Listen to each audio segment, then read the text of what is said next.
नमस्कार। सबसे पहले आज जो हम बात कर रहे हैं बेतिया लोकसभा की दो सीटें हैं, चनपटिया और बेतिया। 3 तारीख को 3 नवंबर को मत डाले जाएंगे और यहाँ भाग्य का फैसला होगा। और चनपटिया, जहाँ तक चनपटिया का सवाल है, वहाँ अभी वह सीट बीजेपी के पाले में, वहीं कांग्रेस के पाले में बेतिया सीट है। दोनों समीकरण लेकर आप लोगों के सामने मैं उपस्थित हो रहा हूँ। दोनों समीकरण के बीच हम देखेंगे कि बेतिया विधानसभा में सबसे पहले महत्वपूर्ण कैंडिडेट जो लड़ाई में बने हुए हैं कौन कौन हैं। वहीं चनपटिया के साथ भी हम लोग देखेंगे कि चनपटिया में कौन कौन से लोग लड़ाई में बने हुए हैं। चनपटिया और बेतिया, चनपटिया विधानसभा और बेतिया विधानसभा, दो विधानसभा को लेकर आज आप लोगों के साथ मैं रूबरू हो रहा हूं। चलिए सबसे पहले आपको ले चलते हैं बेतिया विधानसभा। बेतिया विधानसभा की बातें करें तो यहाँ बीजेपी से पहले 4 बार विधायक थी। पिछला चुनाव 463 मतों से हार गई थी रेणु देवी, और रेणु देवी के साथ कांग्रेस के वहाँ उम्मीदवार, महागठबंधन के उम्मीदवार हैं मदन मोहन तिवारी, जो बेतिया के अभी विधायक हैं। और साथ में बात हम कर लेते हैं रालोसपा से वहाँ लड़ रहे हैं शमीम अख्तर, और थोड़ा सा बाहुबली छवि उनका माना जाता है। और एक बार फिर आपको हम बता दें कि वहाँ से जाप के उम्मीदवार हैं सविता सिंह नेपाली, जो कवियर गोपाल सिंह नेपाली, बार बार जो नाम आप सुन रहे हैं गोपाल सिंह नेपाली का, उन्हीं के परिवार से आती हैं। और लड़ाई जो बार बार हम कह रहे हैं कि लड़ाई वहाँ पर सविता सिंह नेपाली और शमीम अख्तर, इन लोग ये जीत के करीब नहीं जाएंगे, लेकिन वे वोट काट सकते हैं। जो वोटर्स की बात हम कर रहे हैं कि ये वोट काट सकते हैं। और जो लड़ाई है, जैसे फिर सबसे पहले हम बेतिया विधानसभा के बारे में हम बात करेंगे कि उसका इतिहास क्या रहा है। जैसे 1990 से जो सभी विधानसभा में 90 से हम शुरू करते हैं, उससे पहले बहुत बात रह नहीं जाती है। 90 से ही शुरू करते हैं, युवा वर्ग से जुड़ना चाह रहे हैं, इसीलिए 1990 में वहाँ मदन प्रसाद जायसवाल भाजपा की टिकट विधायक बने थे। और फिर 1995 में जानकर आश्चर्य होगा, मदन प्रसाद जायसवाल अभी जो भाजपा के प्रदेश अध्यक्ष हैं संजय जायसवाल, उन्हीं के पिता हैं, और 4 बार बेतिया के सांसद रहे हैं, और 1 बार विधायक बेतिया के रहे थे। 1990 में जीते थे, लेकिन 1995 में विधायक का चुनाव हार गए थे। और जानकर आश्चर्य होगा कि पिता और पुत्र दोनों विधायक के चुनाव हारे हुए हैं। दोनों अभी संजय जायसवाल सांसद हैं बेतिया के, जैसा कि आप लोग जानते हैं। 1995 में बीरबल यादव ने मदन जायसवाल को हराया था। और 2000 से शुरू होता है रेणु देवी अति पिछड़ी जाति से आती हैं, और रेणु देवी का जो कार्यकाल लगातार जीतते रहीं। लेकिन फिर 2015 में जब भाजपा और जेडीयू अलग हुआ, तो फिर वहां से रेणु देवी 2015 में मदन मोहन तिवारी जो कांग्रेस के उम्मीदवार थे, 2010 में किस्मत आजमाए थे, तीसरे नंबर पे रहे थे, लेकिन उस बार फिर हार का सामना रेणु देवी को करना पड़ा। वो अभी 467 वोट से कठिन संघर्ष था 2015 में। फिर हम बात कर रहे हैं कि इस क्षेत्र में मूल रूप से मुस्लिम यादव बहुल क्षेत्र है बेतिया, और साथ में जैसा हम बात कर रहे हैं कि रविदास और पासवान, मैंने कहने का सेंस है कि बेतिया जो शहर है, आप जाइएगा तो वहाँ जैसे एक कहानी हम बताते हैं कि चुनाव चल रहा था, लोकसभा का चुनाव चल रहा था, सॉरी विधानसभा का चुनाव चल रहा था। वहाँ बड़े अपराधी हुआ करते थे जाकिर मियाँ, और अनिल किशोर यादव उस समय एसपी हुआ करते थे। और जानकर आपको आश्चर्य होगा कि बेतिया में एक बूथ लूटते हुए जाकिर मियाँ को अनिल किशोर यादव की टीम ने 6 लोगों को काउंटर किया था। और यह अभी तक के बूथ लुटेरे को काउंटर करने वाला पहली बड़ी घटना थी बिहार में कि 6 बूथ लुटेरे को अनिल किशोर यादव ने काउंटर कर दिया था। उसमें जाकिर मियाँ बड़े अपराधी हैं, और उसी जो मोहल्ला है उसी से संबंध रखते हैं शमीम अख्तर, और शमीम अख्तर भी बाहुबली हैं जो रालोसपा के टिकट से लड़ रहे हैं। और इन लोग जो जाकिर मियाँ का परिवार है कभी राजद से जुड़ा हुआ था, और आगे चल के फिर जाकिर मियाँ की काउंटर हो गए, इनकाउंटर में मारे गए। उसके बाद फिर हम बात कर रहे हैं बेतिया विधानसभा, जो आप बातें सुन रहे हैं बेतिया विधानसभा की, अभी अभी वहाँ पे आमने सामने लड़ाई है कांग्रेस के साथ। मदन मोहन तिवारी जो वहाँ मुखिया से अपने जीवन का 2000 में शुरुआत किए थे, 2001 में फिर प्रमुख बने 6 में, और 6 से प्रमुख बनने के बाद 10 में अपना किस्मत आजमाया, हार का सामना करना पड़ा।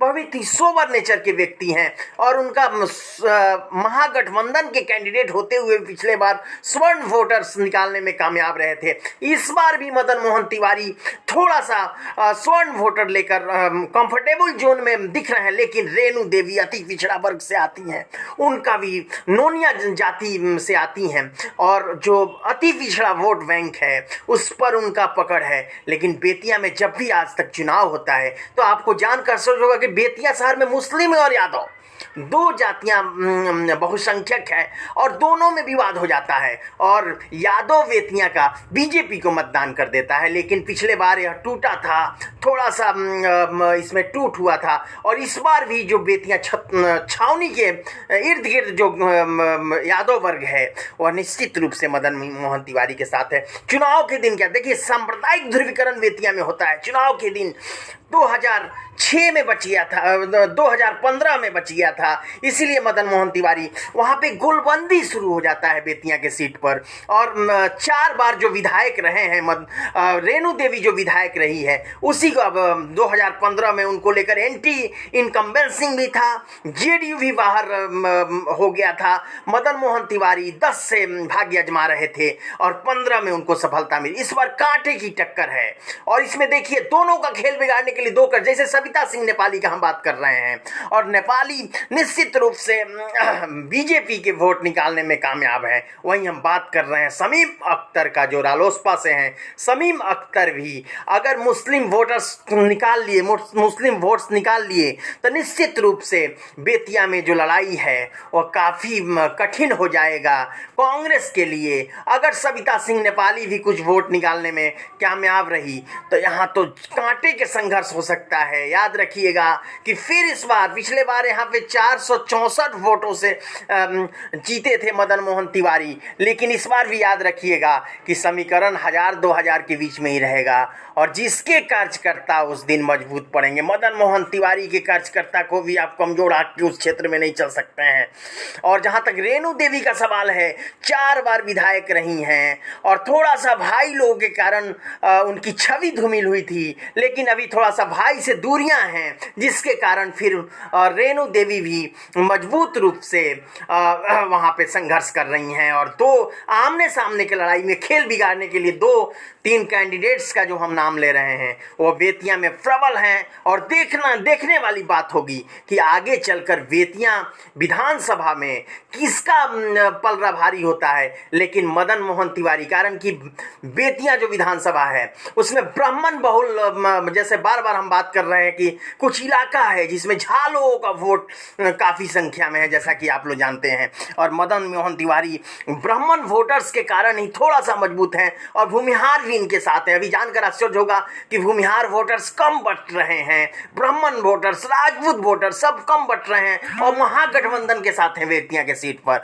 और रेणु देवी अति पिछड़ा वर्ग से आती हैं। अति पिछड़ा की गोलबंदी बेतिया में देखा जा सकता है। भाजपा के पक्ष में देखना हो तो बेतिया में जाइए कि अति पिछड़ा किस तरह से गोलबंद है। यदि मुस्लिम फाइनली समीम अख्तर को मतदान नहीं किया तो निश्चित रूप से कांग्रेस का पलड़ा भारी हो सकता है। लेकिन अगर बीजेपी के कैडर्स और नीतीश के वोट जुड़े तो रेणु देवी भी बाजी मार सकती हैं। यही दोनों महारथी में जो पहलवान हैं, जो कुश्ती, ये नूरा कुश्ती जो चल रहा है उसमें यही 2 पहलवान में कोई बाजी मारेगा।